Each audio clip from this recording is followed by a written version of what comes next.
I visited nearly all of the known gold deposits, all except one, so I had a brief to go anywhere and everywhere in the country.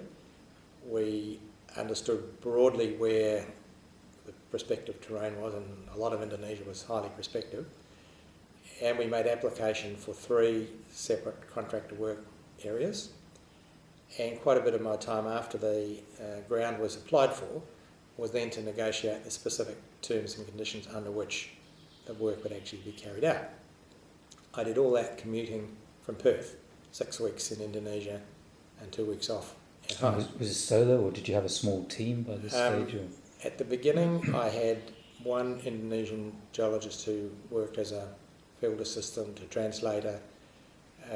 He was engaged from a local consulting firm, and he and I did all the legwork. We went up and down the country, left and right.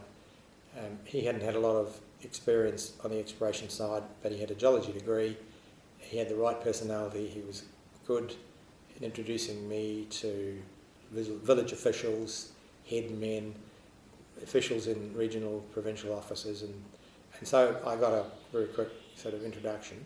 I spoke a bit of Indonesian at that point because, having worked with Kennecott in the bush before, I'd taught myself a bit of Bahasa, and that was good.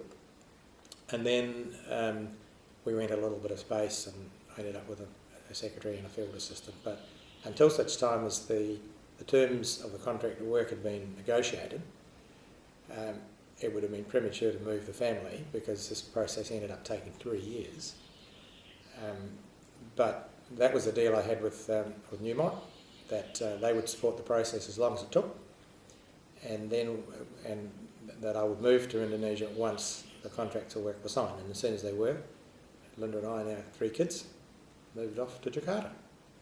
We had a 8,000 square kilometre block in North Sulawesi, to the east and north of where the Kennecott contract had been when I'd worked in North Sulawesi in the 70s. We had a huge block, about 1.5 million square kilometres, that encompassed all of the islands of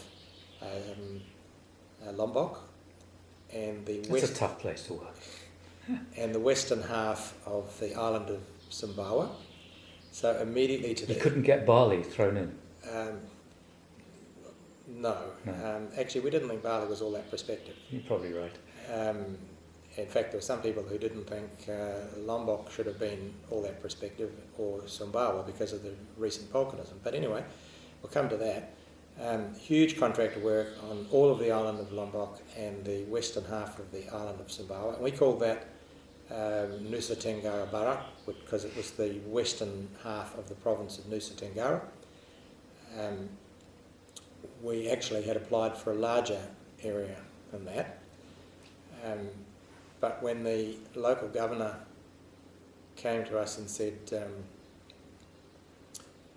I don't really want to have one company having the entire province under one tenement. You can only have half, you pick the half. We picked the western half.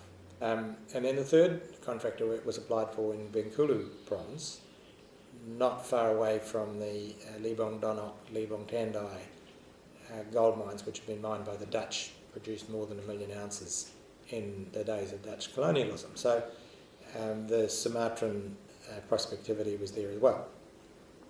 At the time, we had basic geological maps. In some cases, not much good at all. Very crude understanding of the geology, pockets of much better information where there were old gold mines, where there'd been mining before, but mostly these areas were picked for their broad geological prospectivity. There'd never been any detailed geochemical sampling, there'd never been any detailed prospecting at all.